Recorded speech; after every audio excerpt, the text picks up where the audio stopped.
أتى على الإنسان حين من الدهر لم يكن شيئا مذكورا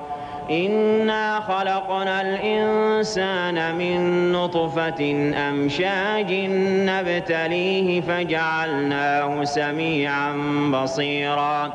إنا هديناه السبيل إما شاكرا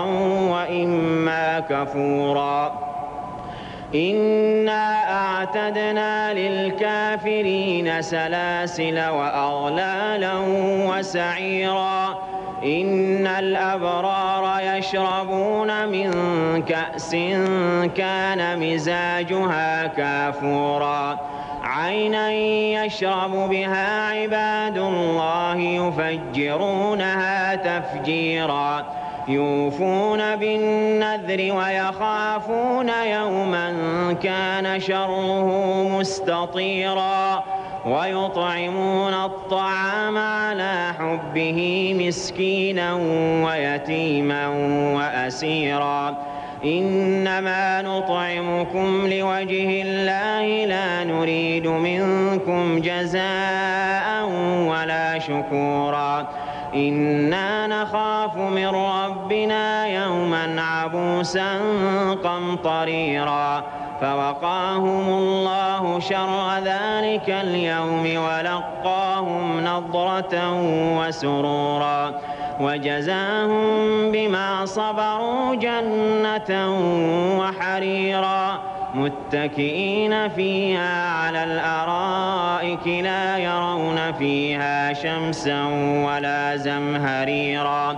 ودانية عليهم ظلالها وذللت قطوفها تذليلا ويطاف عليهم بآنية من فضة وأكواب كانت قوارير من فضة قدروها تقديرا ويسقون فيها كأسا كان مزاجها زنجبيلا عينا فيها تسمى سلسبيلا ويطوف عليهم ولدان مخلدون إذا رأيتهم حسبتهم لؤلؤا منثورا وإذا رأيت ثم رأيت نعيما وملكا كبيرا عاليهم ثياب سندس خضر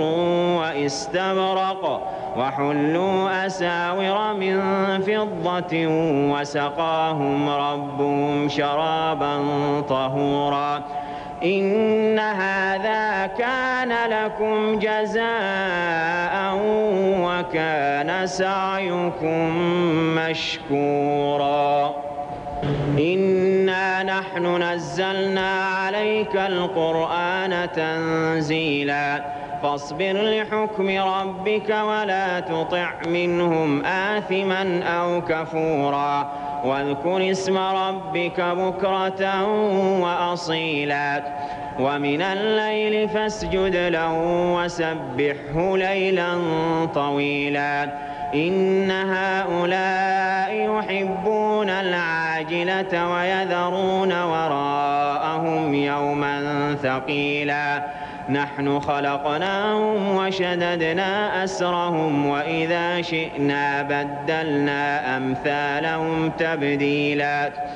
إن هذه تذكرة فمن شاء اتخذ إلى ربه سبيلا وما تشاءون إلا أن يشاء الله إن الله كان عليما حكيما يدخل من يشاء في رحمته والظالمين أعد لهم عذابا أليما الله أكبر.